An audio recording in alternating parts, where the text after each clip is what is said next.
Salam olahraga. Perkenalkan, nama saya Coach Ricky Peong. Saya ingin berbagi dengan teman-teman semua bagaimana pentingnya gerak dasar yang harmonis yang perlu dimiliki oleh setiap atlet, terutama atlet di usia muda. Untuk mendapatkan gerak dasar yang baik, mereka harus memiliki kesadaran, kecakapan, dan keharmonisan dalam bergerak. Jika itu sudah mereka pahami, mereka akan melakukan gerakan-gerakan itu dengan harmonis. Karena selama ini mereka tidak menyadari bergerak ya hanya bergerak saja.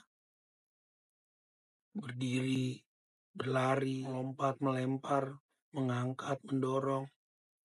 Ya udah asal bergerak saja. Asal aja. Yang penting mereka melakukan apa yang diinstruksikan pelatih.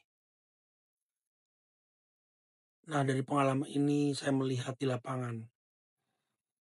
Saya melihat kejadian-kejadian yang menurut saya itu tidak harus terjadi.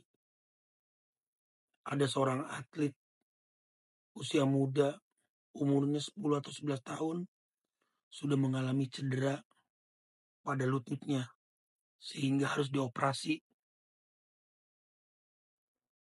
dan terbayang atlet tersebut sudah tidak bisa melanjutkan lagi latihannya. Hilang sudah cita-cita dia ingin menjadi seorang atlet.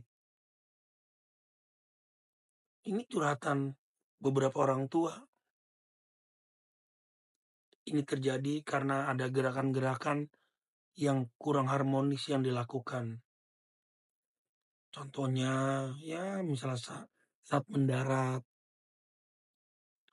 mungkin itu terjadi biasanya pada atlet voli, basket, bulu tangkis, yang namanya cedera di luar, bukan hal yang aneh gitu loh. Ya, nah yang namanya cedera banyak faktor lah ya. Semua orang bisa cedera. Tapi jika cedera yang terjadi karena gerakan-gerakan yang kurang harmonis, itu sangat fatal.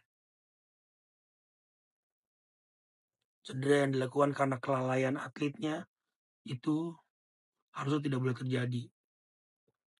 Oleh sebab itu, ajarkan anak gerak dasar yang baik, yang dimulai dari cara berdiri, berjalan, berlari, melompat, mendarat, mengangkat, mendorong, menarik, melempar, dan masih banyak lagi. Itu penting. Untuk seorang anak itu wajib memiliki itu. Karena nanti ke depannya itu bisa meningkatkan kebugarannya, bisa meningkatkan kondisi fisiknya. Karena selama ini jangankan di tingkat daerah, di nasional aja masih banyak atlet kita yang fisiknya kurang maksimal, yang hasil tes fisiknya kurang baik, yang hasil tes fisiknya masih di bawah standar. Oleh sebab itu, para pelatih, ayolah ajarkan anak-anak didik Anda gerak yang baik. Jangan terburu-buru ya. Kadang-kadang nih pelatih ya bisa desakan orang tua, kok anak saya nggak ada powernya, kok anak saya nggak ada tenaganya, kok anak saya nggak bla bla bla. Wah, udah ada pelatih, wah gimana udah anaknya satu usia muda udah dikasih latihan yang berat, dikasih latihan yang porsinya melebihi orang dewasa atau sama dengan orang dewasa. Padahal tidak bisa, namanya anak tuh harus latihan dengan sesuai dengan porsinya. Tuh. Ada masanya lah mereka meningkatkan power.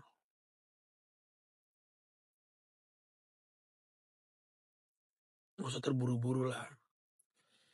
Oke teman-teman, kalau ada masukan, komen ya. Salam sehat, salam olahraga.